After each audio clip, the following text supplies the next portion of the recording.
Hi, I'm Gautam. I'm currently study பண்ணிருக்கேன். நான் அவார்ட்ல இருந்து வரேன். சரி, இப்போ கௌதம் வந்து நம்ம என்ன தெரிஞ்சுக்க போறோம்னா, ஒர்க்குக்கு யூனிட் வந்து ஜூல், எனர்ஜிக்கு யூனிட் வந்து ஜூல். ஸோ ஒர்க்கை வந்து எனர்ஜியாக கன்வெர்ட் பண்ண முடியும், எனர்ஜியை ஒர்க்காக கன்வெர்ட் பண்ண முடியாது. ஒர்க் எனர்ஜி பிரின்சிபிள் அப்படின்னு. இப்போ ஒர்க் வந்து கைனடிக் சேஞ்சிங் கைனடிக் எனர்ஜியாக இருந்தால் என்ன ஃபார்முலா சொல்கிறாங்க?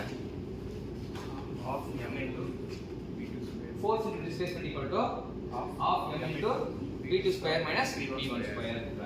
ஸோ இதில் என்னன்னா இந்த இனிஷியல் வெலாசிட்டி 0 வந்தால் force into displacement equal to half mv square, அது அந்த ஃபார்முலா யூஸ் பண்ணணும். சரியா? அது நீங்கள் தான் பார்த்து அப்ரிஷியேட் பண்ணணும். அடுத்தது ஒர்க்கு வந்து சேஞ்சிங் பொட்டன்ஷியல் எனர்ஜியாக இருந்தால் என்ன ஃபார்முலா யூஸ் பண்ணுறாங்க? F into S equal to mg into mg x minus h. அது வந்து ஸ்ப்ரிங் எனர்ஜி சொல்லுவாங்க. இது force into displacement equal to half k into x2 square minus x1 square. அவ்வளோதான்.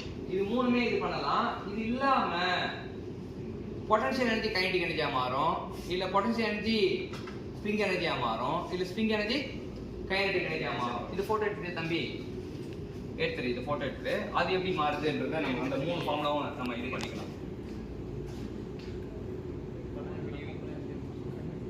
சரி, இப்போ இத பாத்தீங்கன்னா இந்த ஃபார்முலாவே இந்த பாத்தீங்கன்னா இப்ப ரெண்டு சேஞ்ச் இன் வேரியபிள் பதிலா சிங்கிள் வேரியபிளா கூட மாறலாம் அப்படின்றத தெரிஞ்சுங்க. சிங்கிள் வேரியபிளா மாறும்போது half mv ஸ்கொயர் மட்டும் தான் இருக்கும், இது mgh மட்டும் இருக்கும், half kx ஸ்கொயர் இருக்கும். இப்படியும் நம்ம ஃபார்முலா இது அடுத்த செட் ஆஃப் ஃபார்முலா எழுதிங்க. சரியா? இப்போ சேஞ்ச் இன் எனர்ஜி இனிஷியலா 0 ஆகுதுன்னா நீங்க வந்து இந்த மாதிரி ஃபார்முலா யூஸ் பண்ணுவீங்க. இது இல்லாம வேற எப்படின்னா இப்போ கைனடிக் எனர்ஜி பொட்டன்ஷியல் எனர்ஜியா மாறுச்சுன்னா half mv square equal to mgh. அப்ப m கேன்சல் ஆயிடும். அப்ப v square equal to 2gh, v equal to root of 2gh வரும். சரியா? இது எப்பனா when the energy is conserved. அப்ப இந்த maximum kinetic energy equal to maximum potential energy சொல்லுவாங்க.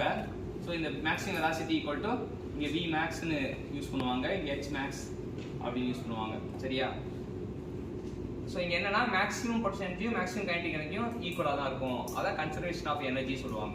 கன்சர்வேஷன் ஆஃப் எனர்ஜின்றது என்னன்னா energy neither be created nor be destroyed, it can be transformed from one form to another form சொல்லுவாங்க. அப்ப kinetic energy. இப்போ நமக்கு kinetic எனர்ஜியும் spring எனர்ஜியும் வந்து வச்சுக்கேன்.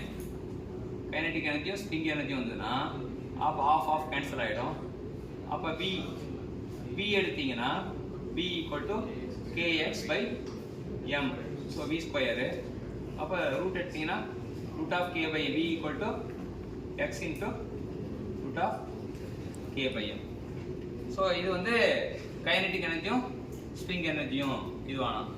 ஸோ இதே போல வந்து you can equate potential energy spring energy.